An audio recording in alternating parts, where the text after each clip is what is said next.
The name's Mackenzie. Joe Mackenzie. I write detective stories, or I did. I'd had some success with a series about a PI called Rick Storm, but I ran out of ideas for him, or had enough of readers thinking he was real and could solve their cases, so I killed him off. Bad move. To say everything I did after that was a flop is like describing the Atlantic Ocean as a pond. Once my editor said no before I'd finished saying, "I've got an idea for my next book." So I'd come to accept that I had to write another Rick Storm book. Trouble was, Rick was currently in a concrete block at the bottom of the Hudson River with 2 broken legs, a belly full of lead, and wearing nothing but a ballerina's tutu. Not exactly a popular guy towards the end. I can't do a prequel because I've said the first book was his first case.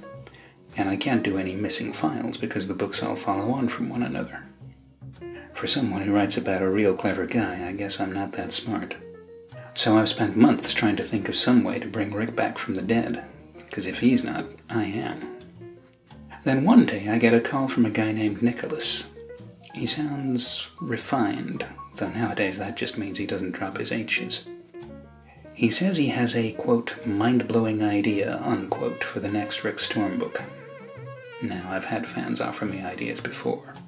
Usually they want half the money for something that was worn out when Sherlock Holmes was still in high school. I should laugh and hang up. Time was when I would have done. But several months of drinking too much and eating too little do strange things to a man's judgment.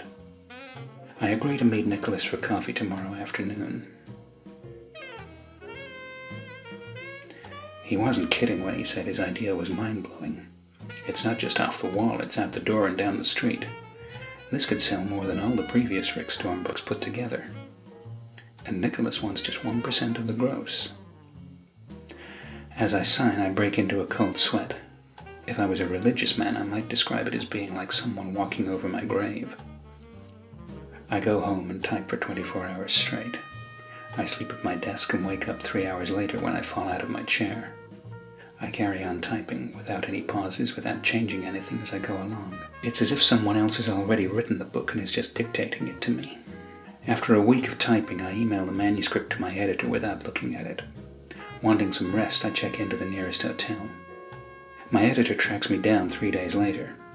He says it's a work of towering genius, but wants to know why I didn't say anything about it the last time he called. Or the time before that. Or the time before that. Or, well, ever, really. I wanted it to be a surprise, I say. I never could lie to him. It takes him about 30 seconds to get the truth out of me. He asks to see the contract. An hour later, he calls back. He wants to know if this Nicholas guy has horns and cloven hooves. No, I say, he's got green skin and a ray gun. What sort of dumb question is that?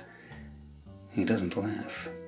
My editor actually thinks I've sold my soul to the devil. What's worse is that I can't work out which one of us is crazy. Nicholas isn't answering his phone, so I send the contract to my lawyer. When he calls back, he's full of professional admiration for the guy who wrote it, but admits that he can't get me out of it. Over the next few months, the publicity machine grinds into action. I do as little as I can get away with. Sales exceed even the most optimistic expectations. Then at a book signing, a familiar voice asks me where I got the idea from. That's when it hits me. Not only is this book better than anything I ever have written, it's better than anything I ever will write. Nicholas has taken my soul already.